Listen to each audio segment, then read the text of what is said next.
नमस्कार, मैं हूं अखिलेश पांडे और आप देख रहे हैं सी न्यूज़ भारत। वक्त हो चुका है न्यूज़ बुलेटिन का। इस बुलेटिन में सबसे पहले बात करेंगे अयोध्या की, जहां विद्युत कर्मियों का धरना अनवरत जारी है। न सरकार का डर है और न ही न्यायालय की अवमानना का भय। आगे चर्चा करेंगे बिहार की, जहां बीजेपी के चाणक्य अमित शाह के यलगार के बाद मिशन 2024 को भेदने की तैयारी में महागठबंधन ने भरी हुंकार।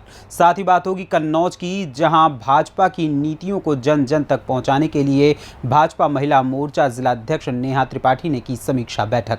और भी तमाम खबरों पर आइए विस्तार से करते हैं चर्चा। विद्युत कर्मचारी संयुक्त संघर्ष मोर्चा समिति के घटक दलों के द्वारा आज तीसरे दिन भी धरना प्रदर्शन मुख्य अभियंता कार्यालय के समक्ष जोरदार तरीके से जारी रहा। धरना प्रदर्शन कार्यक्रम में जहां पर निविदा कर्मचारियों के सहयोग से जनपद भर से अधीक्षण अभियंताओं, अधिशासी अभियंताओं और अवर अभियंताओं का पूरा सहयोग दिखाई दिया। धरना स्थल पर सरकार विरोधी नारों की गूंज रही। ऊर्जा मंत्री मुर्दाबाद के नारे भी लगाए गए। भास्कर प्रतिनिधि द्वारा सरकार व हाईकोर्ट के सख्त रुख के संबंध में जब उनसे धरना प्रदर्शन के स्थगन के बारे में पूछा गया तो वहां मौजूद कर्मचारी परिषद के नेताओं के द्वारा जोर देकर कहा गया कि धरना प्रदर्शन का कार्यक्रम विद्युत कर्मचारी संघर्ष मोर्चा समिति के निर्देश पर आयोजित किया गया है।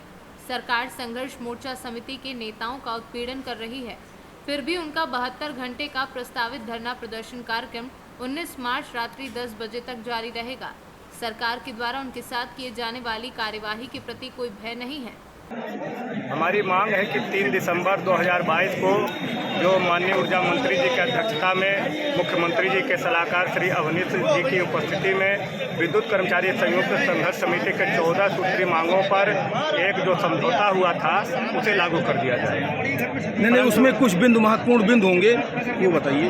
महत्वपूर्ण बिंदु सबसे तो ये है कि मतलब जो चेयरमैन बोर्ड इस समय देवराज जी बैठे हैं, ये नियम विरुद्ध तरीके से बैठाए गए हैं। हमारी मांग है कि जो सरकार की चयन समिति है उनके द्वारा किसी इंजीनियर को चेयरमैन के पद पर बैठाया जाए, जिससे आज जो एक अशांति का माहौल उत्पन्न हुआ है। कोई इंजीनियर जब चेयरमैन के रूप में होगा तो बिजली के कर्मचारियों, बिजली के जूनियर इंजीनियरों, बिजली के अभियंताओं की समस्याओं को बखूबी से समझता है और उसका सही ढंग से निदान करेगा। क्योंकि ये भी स्पष्ट है कि चेयरमैन वह होना चाहिए जिसको वितरण का ज्ञान हो, जिसको उत्पादन का ज्ञान हो, जिसको पारेषण का ज्ञान हो। परंतु वर्तमान में बैठे हुए चेयरमैन साहब को बिजली विभाग के बारे में किसी भी प्रकार की कोई जानकारी नहीं है। हड़ताल 72 घंटे की जो सांकेतिक हड़ताल है, जिसकी नोटिस पहले भी प्रबंधन को दी जा चुकी है। और हड़ताल को लेकर हमारी सरकार से यही मांग है जो 3 दिसंबर का समझौता हुआ था लिखित में ऊर्जा मंत्री की उपस्थिति में एमडी यूपीपीसीएल द्वारा साइन किया गया था और हमारे पदाधिकारियों द्वारा उसको तत्काल। कब तक हड़ताल चलेगी? हड़ताल अभी तक जो नोटिस दी गई थी और जो केंद्रीय पदाधिकारियों में निर्देश हैं कि 16 तारीख की रात 10 बजे से जो स्टार्ट हुई है वो 19 की रात 10 बजे तक मानी 72 घंटे की जो सांकेतिक हड़ताल का निर्णय लिया गया है वो जारी नहीं रहेगी। उसके पश्चात जो भी निर्णय लिया जाएगा केंद्रीय पदाधिकारियों का, हम लोग यहाँ पर 100% हाई कोर्ट के आदेश और सरकार के सख्त आदेशों के चलते, निर्देशन के चलते खबर चल रही है कि 650 विद्युत कर्मियों को निष्कासित कर दिया गया है और 7 एजेंसियों पर एफआईआर दर्ज की जा चुकी है, जिनको भविष्य में विद्युत विभाग में काम न मिलने का वो भी दिया गया है।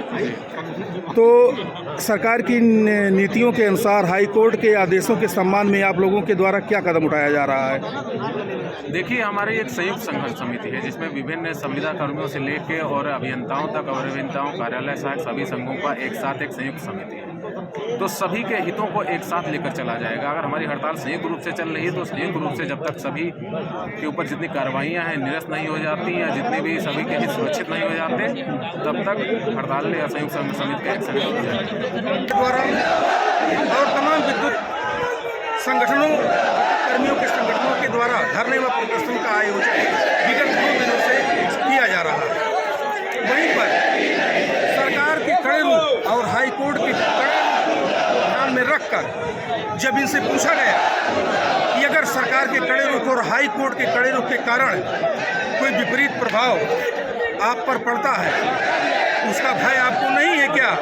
तो धरना देने वाले कर्मचारियों के द्वारा बताया गया कि वो तटस्थ हैं। संयुक्त मोर्चा परिषद जो निर्णय लेगी मांगों के अनुरूप उसी के आधार पर इनके द्वारा कार्य किया जाएगा। इस चीज का डर नहीं है कि सरकार इनके खिलाफ क्या कार्रवाई करती है। हाईकोर्ट के निर्देश क्या होते हैं, ये लागू करने का फिलहाल हम आपको बताते चले जहाँ पर हम आगे चलते हैं, न केवल शहर में, न केवल जनपद में, प्रदेश में। अयोध्या से सी न्यूज संवाददाता विपिन शुक्ला की रिपोर्ट। बरेली में रात के समय मकान के बरामदे में बिस्तर पर सो रही एक युवती पर घर में घुसे अज्ञात हमलावर ने धारदार हथियार से हमला कर दिया, जिससे वह गंभीर रूप से घायल हो गई।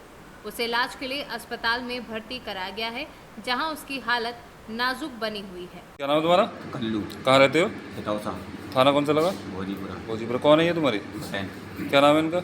रामवती। क्या हुआ था, पूरी बात बताओ। जो पूरी बात क्या, ऐसा था हम तो किवाड़ा बंद करके अंदर सो गए। 3 बच्चे थे हमारे छोटे छोटे, ये बरामदे में सो रही थी, साथ मच्छरदानी लगी हुई थी। वहाँ पे मतलब जब हम 1 बजे करीबन, पौने 1 बजे करीबन पेशाब को उठे तो ये खून से लथपथ थी फाड़ी। किसी से कोई पुरानी रंजिश वगैरह? ना, ना, क्या लगता है कोई चोर वगैरह आए थे वो मार के गए हाँ, क्या? ऐसी है, चोर वगैरह की घर से कोई सामान वगैरह चोरी हुआ? बात। सामान पुलिस में शिकायत की आपने? हाँ, पुलिस आई थी, सीधे। कितने बजे की बात है? बरेली से सी न्यूज संवाददाता उत्कर्ष सिंह चौहान की रिपोर्ट। बीजेपी के चाणक्य अमित शाह के यलगार के बाद मिशन 2024 को भेदने की तैयारी में महागठबंधन की ओर से भी हुंकार भरी जा रही है। इसी कड़ी में बिहार के एक वाल्मीकि नगर लोकसभा क्षेत्र अंतर्गत क्षेत्र में महागठबंधन की ओर से कार्यकर्ता सम्मेलन किया गया। इस दौरान गृह मंत्री अमित शाह को जेडीयू सांसद ने तोप कहा, तो वहीं नीतीश कुमार के विकास और सुशासन के राज में नए व बदलते बिहार की सराहना की। दरअसल महागठबंधन के कार्यकर्ता सम्मेलन में वाल्मीकि नगर सांसद सुनील कुमार कुशवाहा की जुबान फिसल गई और जेडीयू सांसद ने गृह मंत्री को तोप कह दिया। देखिए, आज का जो बैठक है, विगत होली मिलन समारोह हम लोग किए थे पूरे महागठबंधन का। उसी दिन हम लोग तय किए थे कि महागठबंधन का पूरे प्रखंड स्तर का प्रखंड का अध्यक्षगण हुए, जिला कार्यकारिणी हुआ और प्रखंड कार्यकारिणी और जितने भी महागठबंधन के यहाँ पर जितने भी वरीय साथीगण हैं, सभी लोग का एक जो है एक दूसरे से मेल जोल बातचीत होना ज़रूरी है। एक लोगों का जो एक दूसरे का जो मतलब कि गठबंधन जो 9 अगस्त को हम लोग को नया गठबंधन महागठबंधन हुआ, उसमें सब लोग को एक दूसरे से परिचय पात्र होना जरूरी है, एक दूसरे से मेल मिलाप होना जरूरी है। इसी कड़ी में हमने उस दिन अध्यक्ष जी थे, विषम सहनी जी भी थे और सभी महागठबंधन के सभी नेता लोग थे। हमने आग्रह किया था कि एक महागठबंधन का बगहा पुलिस जिला का एक बैठक होना चाहिए और सभी लोगों ने मिलजुल कर यह तय किया कि आज जो है, आज के दिन, आज की तिथि निर्धारित की गई थी, इसमें महागठबंधन का एक बैठक हो, लोगों का और जो सरकार की जो जन कल्याणकारी जो नीति, जो सरकार का जितना भी जन कल्याणकारी योजना चल रहा है, वह उसका सही धरातल पर उपयोग हो रहा है कि नहीं हो रहा है, इसकी भी समीक्षा होनी चाहिए। और जो आज देश में जो ज़रूरत है, पूरे देश में यह ज़रूरत है कि आज पूरे समाजवादी विचारधारा के लोग एक मंच पर आवे। 24 के लिए क्या लगा? महागठबंधन एकजुट ही नहीं है 2024 तक। आगामी आप कह सकते हैं कि 2040 तक आप कह सकते हैं, 20 वर्षों तक एकजुट है। आपके पुराने प्रत्याशी रहे हैं, वो तो विरोध बता रहे हैं कि महागठबंधन एकजुट नहीं है, कांग्रेस की पूछ नहीं है। देखिए, ये तो लोकतंत्र की खूबसूरती है, जो कभी विपक्षी रहते हैं फिर साथ में रहते हैं, यही तो हमारा लोकतंत्र है। तो वो आज़ाद है, वो कुछ भी बोल सकते हैं, लेकिन हम लोग पूरी तरीके से एकजुट हैं। भाई वीरेंद्र के बयान को कैसे देखते हैं? उन्होंने जिस तरह से बहु बेटियों पे कटाक्ष किया है, बीजेपी में तो कुछ ऐसा मामला सुनने में नहीं आया कि क्या बोले हैं कि हम उस पर फिर आपको कुछ बताएं। बगहा में महागठबंधन की बैठक की सूचना मुझे भी अभी मिली है। मैं एक बात स्पष्ट करना चाहता हूं, प्रादेशिक स्तर पर महागठबंधन को लेकर कोई समन्वय समिति का अभी गठन नहीं हुआ है और न ही अनौपचारिक रूप से इसके संदर्भ में कोई बैठक हुई है और न ही ये तय हुआ है कि हर एक लोकसभा के स्तर पर कोई महागठबंधन का सम्मेलन या बैठक कराया जाए। दल के लोग आपस में चर्चा कर रहे हैं, गठबंधन के लोग निर्णय करेंगे। चूँकि वाल्मीकि नगर लोकसभा क्षेत्र में विजेता भी महागठबंधन का है और उप विजेता भी महागठबंधन का है, ऐसी स्थिति में हम सबको अपने दल के निर्देश के लिए इंतजार करना चाहिए। दल के तरफ से जो निर्देश आए उसका हम पालन करेंगे। वैसे आज बैठक हुई है, स्वाभाविक रूप से 7 दलों में से कुछ दल के लोग इस बैठक में शामिल हुए हैं, स्वागत योग्य बात है और इससे आपस में समन्वय की प्रक्रिया शुरू हुई है और स्थानीय सांसद ने इंडिविजुअल कैपेसिटी से इस बैठक को बुलाई है। इसलिए जो भी चर्चा हुई होगी निश्चित रूप से सार्थक बातचीत हुई होगी और पार्टी की तरफ से मैं इतना ही कह सकता हूं कि कांग्रेस की तरफ से जो निर्णय होगा मैं कांग्रेसी सिपाही की हैसियत से उसको स्वीकार। बिहार से सी न्यूज संवाददाता समीउल्लाह काशमी की रिपोर्ट। उत्तर प्रदेश के जनपद हापुड़ में आज फैशन गुरु के द्वारा टीम मीटिंग की गई, जिसमें 19 मार्च रविवार को IMIT कैंपस हापुड़ में होने जा रही close all international body building championship 2023-24 Uttar Pradesh state final championship की तैयारी पर चर्चा की गई। फैशन ग्रुप के फाउंडर एंड चेयरमैन योगी आर्य ने क्या कुछ बताया, आइए आपको सुनवाते हैं। बॉडी बिल्डर चैंपियनशिप का कार्यक्रम किया जा रहा है, इसका क्या उद्देश्य है, क्या बच्चों ने आप बोलना चाहूँगे? अभी कल 19 मार्च को हम बॉडी बिल्डिंग कंपटीशन करा रहे हैं मिस्टर यूपी। ये MIT कॉलेज में होगा बुलंदशहर रोड पे। सुबह 8 बजे से लेके 2 बजे तक बॉडी वेट होगा। हम 3 बजे से चैंपियनशिप स्टार्ट कर देंगे। यूपी में जितने भी बॉडी बिल्डर्स हैं जो इस प्रतियोगिता में आ रहे हैं, मैं उनको मैसेज देना चाहता हूँ अपना वो टाइम से आए, बढ़ चढ़ के भाग लें। और जितने भी जिम्स वाले हैं, जो पुराने हमारे जो बहुत पुराने खिलाड़ी हैं जिन्होंने बॉडी बिल्डिंग छोड़ दी है, हमने उनके लिए भी सम्मानित करने के लिए स्टेज पर उनके लिए भी प्रोग्राम रखा है। मैं ज़्यादा से ज़्यादा लोगों से ये कहूँगा, जिम वालों से, जो ट्रेनर्स हैं, बॉडी बिल्डर्स हैं, वो 19 तारीख को सुबह ही 8 बजे MIT कॉलेज पहुँचे। ये वाली चैंपियनशिप कराने के बाद हम इंडिया के लिए सिलेक्शन करेंगे।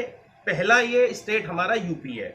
इसके बाद 19 स्टेटों में कंपटीशन होने के बाद फिर हमारा मिस्टर इंडिया कंपटीशन होगा दिल्ली में, जिसमें हमने 50 लाख रुपए का इनाम रखा हुआ है। इसमें मूवी, मॉडलिंग और हमारे कई सारे फैशन शो भी आ रहे हैं। फेज 3 की जो मूवीज़ हैं और बहुत सारे हमारे जिम इंस्ट्रक्टर्स हैं, जो हम बहुत सारी चीज़ों पे काम भी कर रहे हैं। इसमें जिम्स भी लेके आ रहे हैं, अपनी फ्रेंचाइजीज भी लेके आ रहे हैं। जो भी हमारी चैंपियनशिप में भाग लेगा और विनर बनेगा, जो देखने में सही लगेगा, उसके लिए हमारी कंपनी उसको सही रोजगार और काम अच्छी लेवल पे देंगे। सर, आज इंटरनेशनल इवेंट मीट का आयोजन किया गया है, इसका क्या उद्देश्य है? नमस्कार जी, मैं Yogi Aryan, chairman and founder fashion group. अभी कल हम प्रतियोगिता करा रहे हैं यूपी बॉडी बिल्डिंग चैंपियनशिप। इसके बाद 20 स्टेट में हमारी चैंपियनशिप होगी। तो उसके लिए मैं चाहता हूँ कि जितने भी प्रतिभागी हैं वो बढ़ चढ़ कर भाग लें और अपॉर्चुनिटी का फ़ायदा उठाएं। धन्यवाद। तो बच्चों MIT कॉलेज हापुड़। तो इसमें बच्चों के लिए क्या क्या सुविधाएं या विशेषताएं ये है कि जो भी आज से विनर बन के जाएंगे स्टेट लेवल से, फिर उसके बाद नेशनल लेवल पर जब खेलेंगे तो उनको बॉलीवुड मूवी में चांस देंगे और वीडियो एल्बम्स और काफ़ी चीज़ें हैं जो हमने पहले भी बताई है। वो सारी चीज़ें हम प्रोवाइड कर रहे हैं। हापुड़ से सी न्यूज संवाददाता सचिन सागर की रिपोर्ट। खबर कन्नौज जनपद के नगर गुरसहायगंज से है, जहां भाजपा सरकार द्वारा सभी वर्ग के लोगों के उत्थान के लिए विभिन्न प्रकार की योजनाओं को चलाया जा रहा है, जिसका लाभ भी जनता को मिल रहा है। कार्यकर्ता पार्टी की नीतियों से लोगों को अवगत कराकर जागरूक करें। ये बात शनिवार को नगर के सर्विस रोड स्थित सती माता मंदिर में महिला मोर्चा की नगर अध्यक्ष अर्चना गुप्ता के नेतृत्व में रखी गई। समीक्षा बैठक में जिलाध्यक्ष नेहा त्रिपाठी ने कहा कि इससे पूर्व उन्होंने पदाधिकारियों के साथ पार्टी की मजबूती के साथ में रणनीति तय करने के उपरांत कहा कि भाजपा की सरकार द्वारा महिलाओं को स्वावलंबी बनाने के उद्देश्य से महिला सशक्तिकरण को लेकर कई योजनाएं चलाई जा रही हैं। इस दौरान नगर अध्यक्ष अर्चना गुप्ता, क्षेत्रीय उपाध्यक्ष उर्विजा दीक्षित, जिला महामंत्री रजनीपाल, रेखा त्रिपाठी व आदि लोग मौजूद रहे। जनपद कन्नौज से आप महिला मोर्चा की जिला अध्यक्ष हैं जी। महिलाओं को सशक्त एवं सुरक्षित करने के लिए क्या आपके द्वारा कदम अभी तक उठाए गए? सभी कदम महिलाओं के लिए ही उठाए गए हैं। भारतीय जनता पार्टी की मेन विचारधारा जो है वो महिलाओं के इर्द गिर्द ही नाचती है। जितनी भी योजनाएं आती हैं वो ज़्यादातर सभी बहनों के लिए ही है। कहीं ना कहीं आपका संगठन सिर्फ कागजों तक ही सीमित है। ये आपकी गलतफहमी है। अगर कागजों तक सीमित होता है ये संगठन, तो यहाँ ये बहनें उपस्थित हैं, ये फिर कागजों में ही होती है, वास्तव में नहीं दिखती। सरकारी दफ्तरों में महिलाओं के साथ होने वाले दुर्व्यवहार पर क्या कहेंगे? ऐसी तो कोई सूचना मुझे समझ में नहीं आती है। आज तक मेरे पास कोई ऐसी सूचना नहीं आई है कि महिलाओं का जो दुरुपयोग किया जा रहा है या उनका अपमान किया जा रहा है, दुर्व्यवहार किया जा रहा है। कहीं ना कहीं देखने में मिलता है इस समय कोतवाली परिसर में ज़्यादातर केस इस समय दहेज उत्पीड़न के जो है दर्ज हो रहे हैं। दहेज उत्पीड़न का केस ये एक सामाजिक गंदगी का केस है, गंदी सोच विचारधारा का केस है, जो सपा के समाज में सपा के समय पे उपजा था, जहाँ पर एक विचारधारा थी कि महिलाओं को एक सिर्फ वो एक चीज़ की तरीके यूज़ करते थे। वो तो तब से एक विचारधारा ऐसी उत्पन्न हुई कि हम दहेज लेंगे। भारतीय जनता पार्टी ने हमेशा इस चीज़ का विरोध किया है कि कभी बहनों से दहेज ना लिया जाए और उनके लिए जो सहयोगी सारी सुविधाएं हैं, इनफैक्ट जहाँ आज के समय में तो हम कितने विवाह सामूहिक विवाह केंद्र में करा रहे हैं, जिसमें सरकार अपने तरफ से बहनों को सामग्री प्रदान कर रही है ताकि उन पर कोई दहेज का उनके ऊपर बर्डन नहीं पड़े। इसलिए ये कहना कि भारतीय जनता पार्टी के समय पे ऐसी ही चीज़ें हो रही है, ये बिल्कुल व्यर्थ है। कन्नौज से सीनू संवाददाता आशीष की रिपोर्ट। जसपुर जिले के शिक्षा विभाग में भ्रष्टाचार थमने का नाम नहीं ले रहा है। आंगनवाड़ी स्कूलों को रंग रोगन दीवारों पर लिखाई जैसे कार्य के लिए राज्य शासन के महत्वाकांक्षी योजना द्वारा बालवाड़ी बनाने का काम सभी स्कूलों में आया है, जिसमें राज्य शासन बच्चों की शिक्षा में सुधार एवं नई शिक्षा नीति के तहत इस कार्य के लिए शासन स्तर से प्रत्येक स्कूलों के प्रधान पाठकों के खाते में लगभग 15 से 17 हज़ार की राशि आवंटित की गई।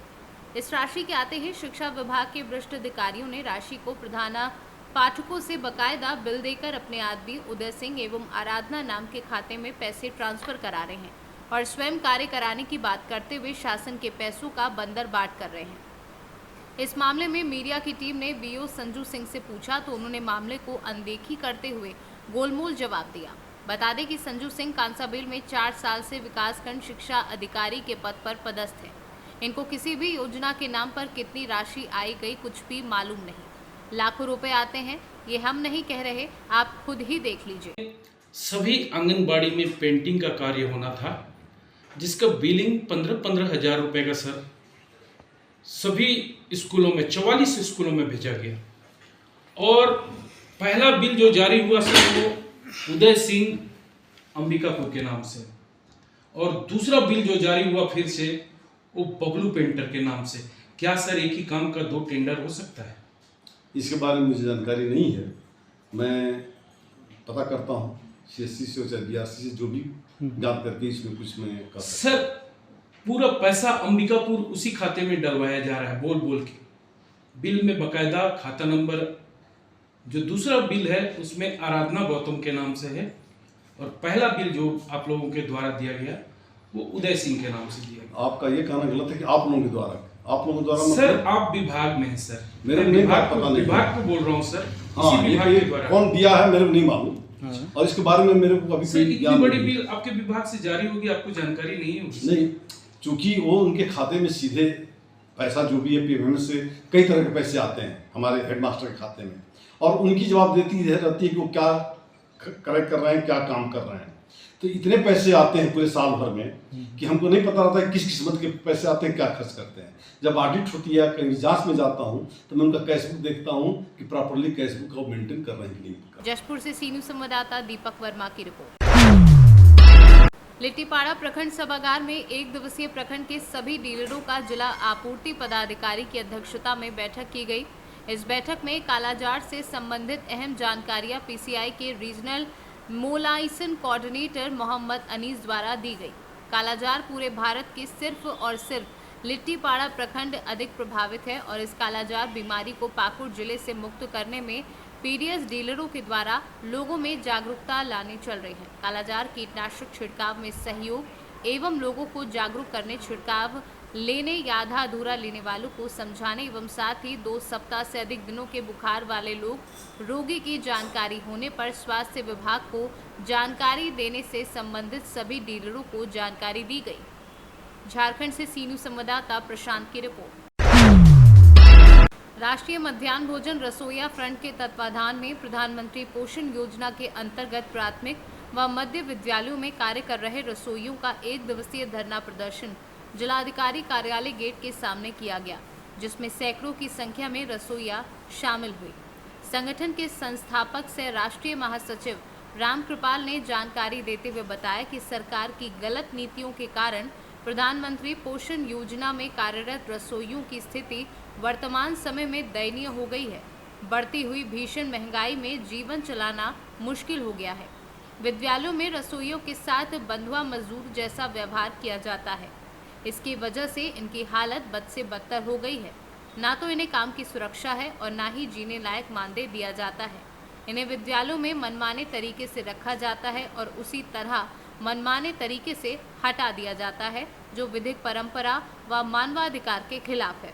कार्यरत रसोइयों में से ज़्यादातर महिलाएं हैं जो अत्यंत गरीब हैं।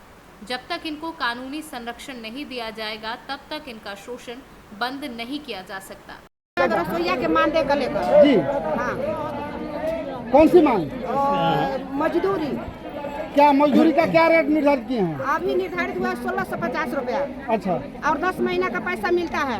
अच्छा। तो हम सरकार से हमको कहना है, हाँ। सरकार तक आप पहुंचा दीजिएगा इस संदेश को, हाँ। कि रसोईया को कम से कम न्यूनतम मजदूरी 10,000 किया जाए। अच्छा। और 12 महीना पैसा दिया जाए। अच्छा। और इसके अलावा जो प्रधानाध्यापक विद्यालय में हर रसोईया को शोषण कर रहे हैं, हाँ। लाइटिंग साफ करवा रहे हैं, किचन साफ करवा रहे हैं, पूरे विद्यालय में झाड़ू दिलवा रहे हैं, इस शोषण को मिटाया जाए। आप इस धरने का मुख्य उद्देश्य बताया जाए। ये धरना का मुख्य उद्देश्य है वही मांग के लेकर हम लोग आज यहाँ आक्रोश रैली निकाले हैं। हाँ हाँ। तो मांग में क्या निर्धारित है? क्या आपकी मांगे है? मेरा मांग है 10,000 रुपया पर मंथ, 12 महीने का पैसा। अच्छा। भैया को कम से कम न्यूनतम मजदूरी 10,000 रुपया मानदेय चाहिए, 12 महीना का मानदेय चाहिए और अस्थायी होनी चाहिए। और साल में 2 सूती साड़ी, पुरुष के लिए 500 और भारतीय जीवन बीमा 5 लाख में मुफ्त कराया जाए और 30 बच्चों नामांकित बच्चों पर एक रसोईया का चयनित किया जाए। और प्रधानमंत्री पोषण योजना के ठेकेदारीकरण से विद्यालय के परिसर में गरम बना पकाया भोजन, पौष्टिक भोजन दिया जाए, यानी एनजीओ का ठेकेदारी रोका जाए। अगर आपकी मांगे अगर पूरी नहीं होगी तो क्या कीजिए? अगर हमारी पूरी मांग सरकार नहीं करेगी तो दिल्ली पटना में पूरा आंदोलन जारी रहेगा। क्या दिवसीय धरना प्रदर्शन? वहाँ पटना में 27-28 2 दिवसीय धरना है और दिल्ली में नवंबर में 3 नवंबर को पूरा आंदोलन फैलाई जाएगी। क्या नाम पड़ेगा आपका? उमा शंकर प्रसाद, राष्ट्रीय कोषाध्यक्ष, सह बिहार प्रदेश प्रभारी। कैमूर से सीनू संवाददाता संदीप कुमार की रिपोर्ट। बिजली कर्मियों की हड़ताल का असर पहले दिन ही आम जनमानस में नजर आने लगा है। कन्नौज के कई मोहल्लों में मौसम खराब होने के बाद बिजली गुल हो गई। बिजली न आने से लोगों को गर्मी में जीना मुहाल हो गया। समरसेबल पंप बंद होने से लोग हैंडपंपों पर लाइन लगाए नजर आए। बता दें कि अपनी मांगों को लेकर पूरे प्रदेश के बिजली कर्मी 72 घंटे की महा हड़ताल पर चले गए हैं, जिसके बाद बिजली घरों में काम पूरी तरह ठप पड़ गया है। प्रशासन ने अपने स्तर पर MMIT के छात्रों को बिजली घरों में अस्थायी रूप से तैनात किया है, लेकिन वह व्यवस्था संभालने में पूरी तरह नाकाम साबित हो रहे हैं। परेशान जनता क्या कह रही है, आप खुद सुनिए। 2-3 दिन से नहीं आ रही है बिजली की वजह से, किसान परेशान है, फसलें सूख रही हैं, पानी की बहुत भारी किल्लत है। अच्छा, किस वजह से लाइट नहीं आ रही है? बता रहे हैं कि जानकारी हुई है कि हड़ताल पे चले गए हैं कर्मचारी, और जो कन्नौज से जो यहाँ भेजे गए हैं उनको इस बारे में जानकारी नहीं है जो चालू कर सकें, और ये पता नहीं कितने दिन तक रहेगी समस्या। कब तक निदान होगा? ये कब तक निदान होगा, इसकी समस्या जल्द से जल्द हल की जाए। हमारा 15 सूत्री मांगों का जो समझौता हुआ था माननीय ऊर्जा मंत्री जी से, संयुक्त संघर्ष समिति विद्युत विभाग की है, उसमें कई संगठन हैं, तो जिनमें प्रमुख मांगें थीं कि निजीकरण बंद किया जाए और विभिन्न काडरों में जो हमारी वेतन विसंगतियां हैं उनको दूर किया जाए, और इस तरीके की मांगें हैं।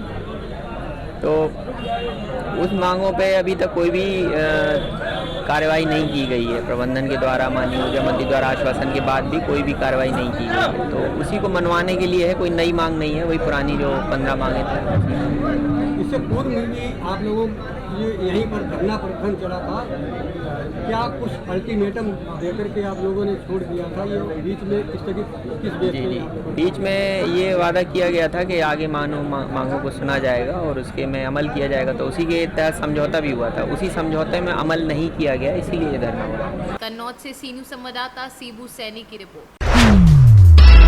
जिला पुलिस अधीक्षक ऋचा तोमर द्वारा जिले में चलाए जा रहे संगठित अपराधों की रोकथाम व अवैध कार्य जुआ, सट्टा, शराब, अवैध मादक पदार्थ के खिलाफ कार्यवाही हेतु अपराधियों की धरपकड़ अभियान के अंतर्गत कार्यवाही के तहत मुलजिम अनार सिंह पुत्र नाथू सिंह, जाति राजपूत, निवासी निपानिया दल्ला, खाना पकाने के कुएं पर बनी टापरी से अवैध देशी शराब की 30 पेटियां 1008 बरामद की गई।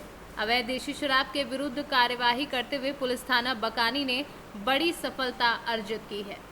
राजस्थान से सी न्यूज़ संवाददाता रमेश चंद्र शर्मा की रिपोर्ट। फिलहाल के लिए इस न्यूज़ बुलेटिन में बस इतना ही। देश दुनिया की तमाम खबरों के लिए देखते रहें सी न्यूज़ भारत। हर खबर आपके साथ, आपके हाथ।